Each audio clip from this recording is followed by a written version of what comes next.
Dios les bendiga, amados hermanos y amigos, en esta hermosa mañana que el Señor por su gracia nos regala.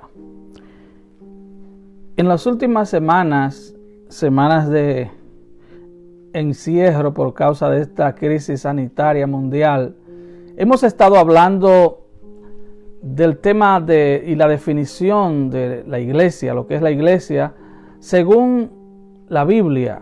La Biblia es, podríamos decir, el único libro autorizado para poder definir qué es realmente la iglesia.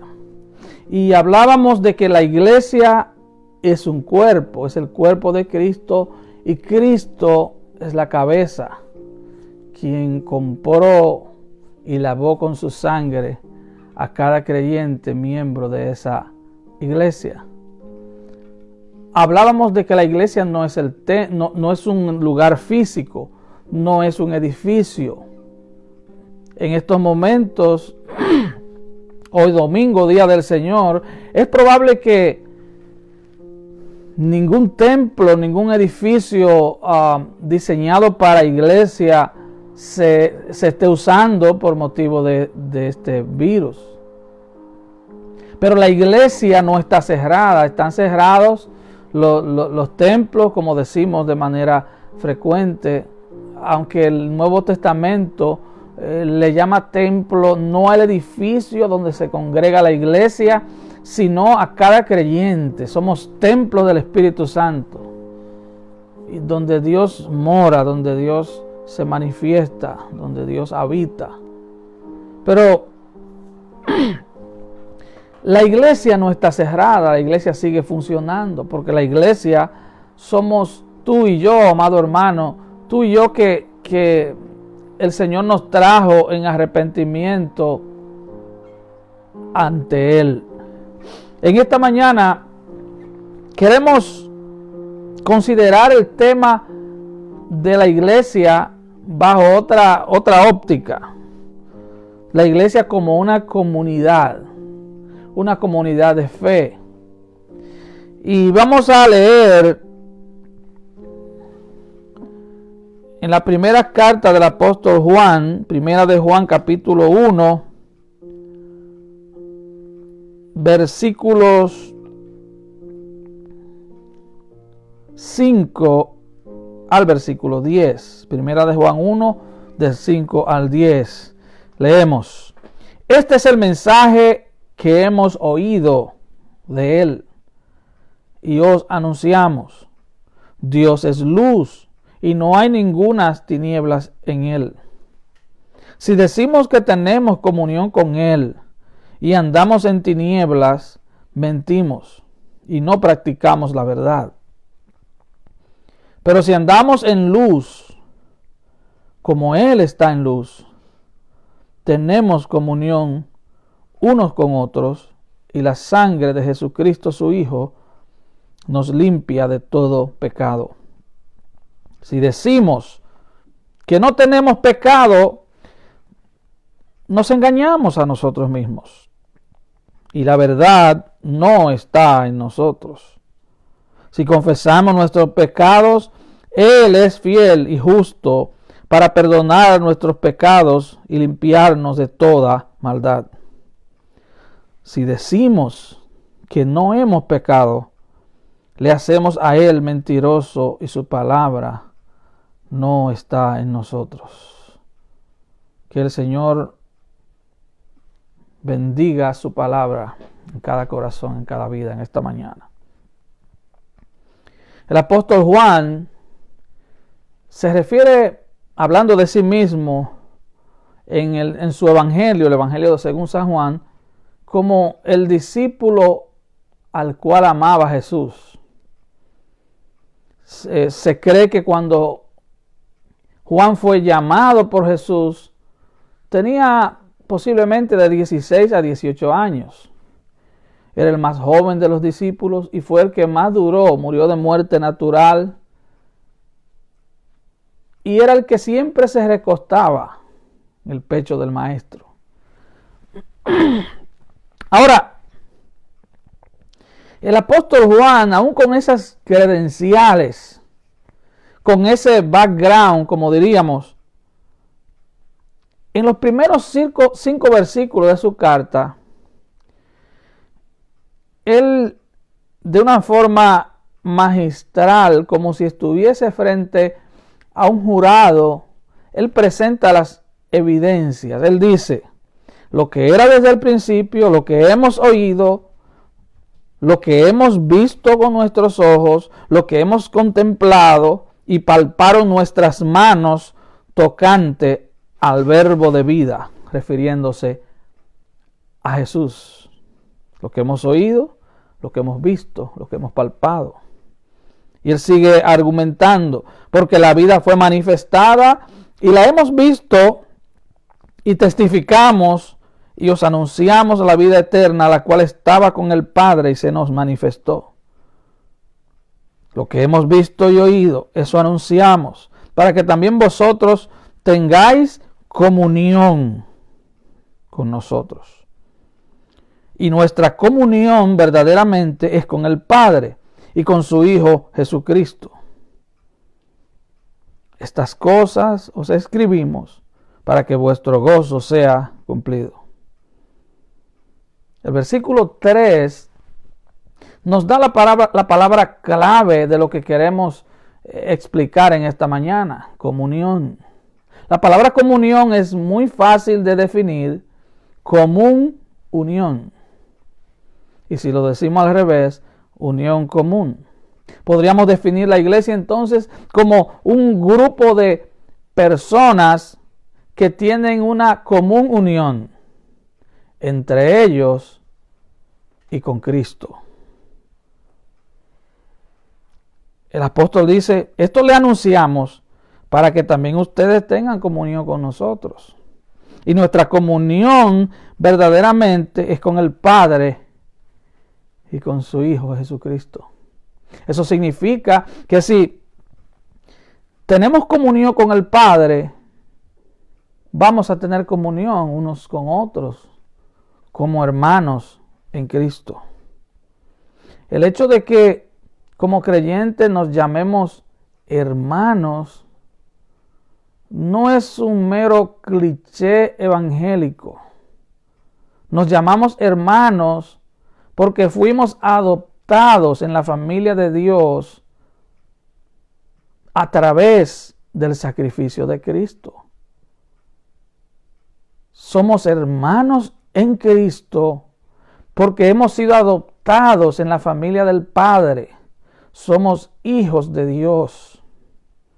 Eso significa ser hermanos en Cristo. Ahora el texto que vamos a considerar dice, este es el mensaje que hemos oído de él y os anunciamos. Dios es luz y no hay ninguna tinieblas en él. Él comienza diciendo, en Dios no hay tinieblas. En Dios no hay despropósito alguno. En Dios no hay maldad. Para luego decir, si decimos que tenemos comunión con Él, o sea, con Dios, y andamos en tinieblas, mentimos y no practicamos la verdad. Es imposible estar en comunión con Dios y andar en tinieblas. Porque como explica el apóstol Pablo a los Corintios, ¿qué comunión tiene la luz con las tinieblas? Ahora, después de el apóstol Juan, bajo la inspiración del Espíritu Santo, decirnos que Dios es luz, que no hay tinieblas en él,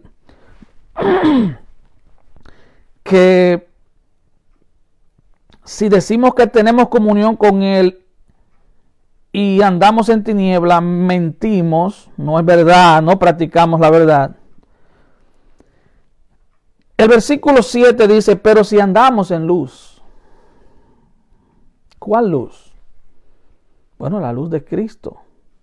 Recuerde que en la conversión, cada persona que ahora es cristiano verdadero, fuimos trasladados de las tinieblas a su luz admirable.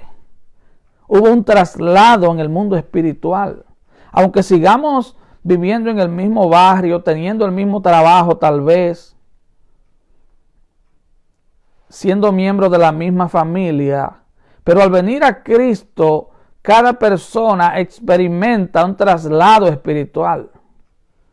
Antes éramos guarida de demonios, ahora somos templo del Espíritu Santo. Antes andábamos en tinieblas, ahora andamos en luz. Antes vivíamos bajo el régimen, la dictadura, la opresión, el reinado del pecado. El pecado reinaba en nosotros. Ahora reina Cristo. Sin dejar de decir que el pecado sigue morando en cada creyente, no como rey, pero como un inquilino molestoso, hasta el día en que estemos con el Señor. Pero ya el pecado no reina. El versículo 7 nos da la clave de este tema. Si andamos en luz, como Él está en luz, tenemos comunión unos con otros. De eso se trata la iglesia. La iglesia es un grupo de personas que andan en luz y por andar en la luz de Cristo tienen comunión unos con otros. De eso se trata. Esa es la esencia. Andamos en comunión, en común unión unos con otros. Estamos unánimes en un mismo sentir en cuanto a la salvación. Y dice, si andamos en luz como Dios está en luz, tenemos comunión unos con otros, y la sangre de Cristo, su Hijo, nos limpia de todo pecado. Unos con otros. Significa entonces que cuando Dios nos salva por gracia, Él no nos salva para que vivamos en una burbuja. Él no nos salva del poder del pecado, del poder del diablo, para ponernos en una burbuja evangélica, en un pequeño mundo donde Cristo es suficiente, pero no me importa mi hermano. No, Él nos salva y nos separa para Él, para que andemos en buenas obras, para que sirvamos a otros, para que tengamos comunión unos con otros. Y eso es una evidencia de que la sangre de Jesucristo, su Hijo, nos ha limpiado de todo pecado. Ahora, es la clara. El hecho de que tengamos comunión unos con otros, el hecho de que seamos cristianos, no significa que no vamos a pecar en el camino. Él dice, si decimos que no tenemos pecado, nos engañamos a nosotros mismos y la verdad no está en nosotros. Y el versículo 10 dice, si decimos que no hemos pecado, le hacemos a Él mentiroso y su palabra no está en nosotros. Ahora, en medio de esas dos declaraciones, si decimos que no tenemos pecado, si decimos que no hemos pecado, está el versículo 9. Si confesamos nuestros pecados, Él es fiel y justo para perdonar nuestros pecados y limpiarnos de toda maldad. La iglesia es entonces una comunidad. Personas de todo linaje, lengua, nación. Personas donde habita el Espíritu Santo. Personas que ahora hablan un mismo lenguaje, el lenguaje del cielo. Personas que han sido trasladadas de las tinieblas a la luz. Y Dios, el diseñador de la iglesia, nos ubica entonces en iglesias locales, bajo dirección de líderes, de pastores, de ancianos, de diáconos, Dios nos da maestros para que crezcamos, para que sigamos predicando el mensaje de salvación. El trabajo más importante de la iglesia en esta tierra es ir por el mundo y predicar el evangelio a toda criatura.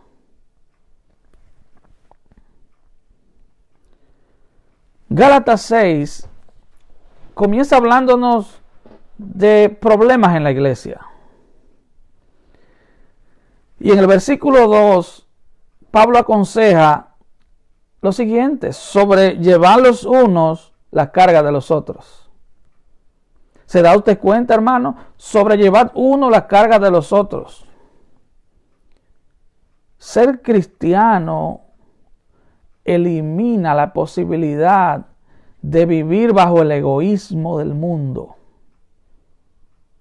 ¿Entiende usted que en este tiempo todos estamos unidos bajo el rigor de una pandemia global? Y Dios nos ha enseñado a muchos una lección importante: nadie tiene control. Nadie tiene realmente poder. El poder lo tiene Dios. Esta pandemia nos ha enseñado cuán débiles, cuán frágiles somos. Hermano, la iglesia fue diseñada para que unos a otros nos ayudemos. Hermano, yo te necesito, tú me necesitas, nos necesitamos mutuamente. No hay tal cosa como un cristiano independiente. Yo soy un agente libre. Bueno, eso puede suceder en el béisbol. Eso puede suceder en alguna rama del saber, pero no en la iglesia. No hay tal cosa como llaneros solitarios en la iglesia. Tú no puedes decir que amas la cabeza y no amas el cuerpo. Tú no puedes decir que amas a Cristo y no amas la iglesia. Si tú estás en luz, tú vas a tener comunión con los hermanos de tu iglesia. Y si tú no tienes comunión con ningún hermano de ninguna iglesia y andas brincando de una a otra, ¿no será acaso que todavía tú no andas en luz? Pensemos por un momento. ¿Será que todo el mundo está mal y yo estoy bien? ¿O será que yo estoy mal? ¿O será que yo debo rendir mi egoísmo y mi orgullo a Cristo, someterme a Él, arrepentirme de mis pecados, para yo poder realmente tener comunión con mis hermanos de otras naciones, de otras lenguas, de otras costumbres, pero que hemos sido unidos bajo la sangre de Cristo? Pensemos en eso. Así que Gálatas 6:2 dice: sobrelleven uno las cargas de los otros y cumplan así la ley de Cristo. En Juan capítulo 13, versículo 34, el Señor les dice a los discípulos: ámense los unos a los otros. Y en ese mismo capítulo, el Señor agarra un recipiente de agua y le lava los pies a los discípulos, y Él les dice al final: he hecho esto para que unos a otros se laven los pies. Lávense los pies unos con otros. En otras palabras, para que ustedes se cubran sus faltas unos con otros, se perdonen sus faltas unos con otros. En 2 de Corintios capítulo 11, Pablo corrige a la iglesia de Corintios porque en la cena del Señor unos comenzaban a cenar primero y otros después. Se les dice: espérense unos a otros. Espérense unos a otros. En Efesios 4:32, sean benignos unos con otros. Efesios 5:21, sométanse unos a otros. Colosenses 3:13, sopórtense. Sopórtense. Perdónense unos a otros. Claro, cuando es difícil amar al hermano, el Señor te dice: por lo menos sopórtalo y perdónalo. En lo que surge el amor. ¿Te das cuenta? No importa lo difícil que sea tu hermano, el mandato bíblico es, si es difícil, sopórtalo. Si ha cometido falta contra ti, perdónalo. Y ya el Señor le dijo a Pedro y nos ha dicho a nosotros cuántas veces perdonarlo. Colosenses 3:16, exhórtense unos a otros. Exhórtense. Que la palabra de Dios more abundantemente entre vosotros. Primera Tesalonicenses 5:11, anímense. Edifíquense unos a otros. ¿Se da usted cuenta? La iglesia no es un cuerpo, un grupo de hombres y mujeres que van a escuchar un mensaje y se van para su casa y ya. La tarea de cada creyente, de cada hombre o mujer nacido de nuevo, es amarse unos a otros, soportarse unos a otros, edificarse unos a otros en la palabra. Esto no es solo tarea de un pastor o de un maestro bíblico. Se supone que usted, hermano, que está en una iglesia y que ya tiene semanas, meses, años escuchando el mensaje de la palabra, usted está en capacidad de animar a otros en el camino. Usted está madurando porque la palabra de Dios es la que trae madurez al creyente.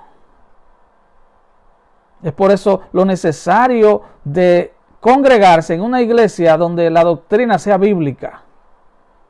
Doctrina bíblica, que no te lleven a pensamientos humanos, porque ninguna escritura es de interpretación privada, dice la Biblia.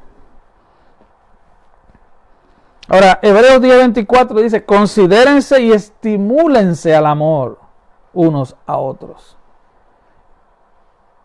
Y el siguiente versículo, usted sabe lo que dice, no dejando de congregarse como algunos tienen por costumbre. O el anterior, no dejando de congregarse como algunos tienen por costumbre. ¿Para qué entonces nos congregamos? Para estimularnos al amor, para considerarnos y estimularnos al amor unos a otros. Dice, considérense, observa a tu hermano, considera a tu hermano. A eso se refiere. Y mira su necesidad y estimúlalo al amor. El apóstol Pedro, primera de Pedro 1:22, dice, ámense entrañablemente unos a otros de corazón puro. Ámense entrañablemente unos a otros de corazón puro. La iglesia subsiste, existe, permanece. Número uno, porque quien la fundó y la estableció dijo, las puertas del infierno no prevalecerán contra ella. Y número dos, hay cristianos reales, verdaderos, que se aman unos a otros.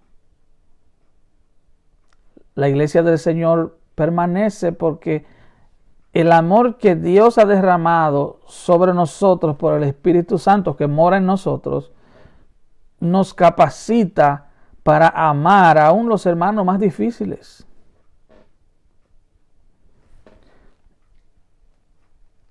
Y por último, el mismo apóstol Pedro, en primera de Pedro 5:5, dice, sean sumisos unos a otros. En ese contexto, el apóstol Pedro está hablando de jóvenes y ancianos. Y les dice, sométanse unos a otros. Las dificultades en la iglesia existen por nuestra naturaleza caída, porque el pecado todavía subsiste en nosotros. Y ahora el apóstol Pedro les dice, sométanse unos a otros en amor. ¿Cuál debe ser la regla fundamental por la cual yo me someto a mi hermano? El amor. ¿Cuál debe ser el límite de mi libertad cristiana? El amor. ¿Cuál es la esencia de la iglesia como comunidad de fe? El amor. Y es un amor que ha sido derramado en nosotros por el Espíritu Santo. Es un amor sobrenatural. Por eso Pedro dice, ámense entrañablemente unos a otros. Que el Señor nos ayude a entender que la iglesia es propiedad de Cristo, que la iglesia es un cuerpo, que la iglesia es la esposa del Cordero y que espera al Señor, que la iglesia es una comunidad donde hay una común unión entre personas a veces desconocidas, muchas veces personas de otras naciones, pero tenemos comunión porque un mismo espíritu habita en nosotros. Amado amigo que escuchas, si todavía tú andas vagando por el mundo sin Dios, sin esperanza, yo te invito a venir a Cristo hoy. Yo te ruego que vengas a Cristo. Los males que acontecen en el mundo son principios de dolores, anunciando que pronto vendrá el Señor. El día y la hora no la sabemos, pero ya hay principios de dolores. Ven a Cristo. Ríndete de todo corazón a Él. Ríndete de todo corazón a Él. Ven a Él arrepentido en este día, para que pases a formar parte de su gloriosa iglesia. Amado hermano que me escuchas, soporta a tu hermano, perdona a tu hermano, porque no somos mejores ni tampoco peores. Somos simplemente pecadores perdonados, o como alguien dijo, pecadores en recuperación. Que la paz y el amor de Dios guarde tu corazón en Cristo Jesús. Dios te bendiga abundantemente.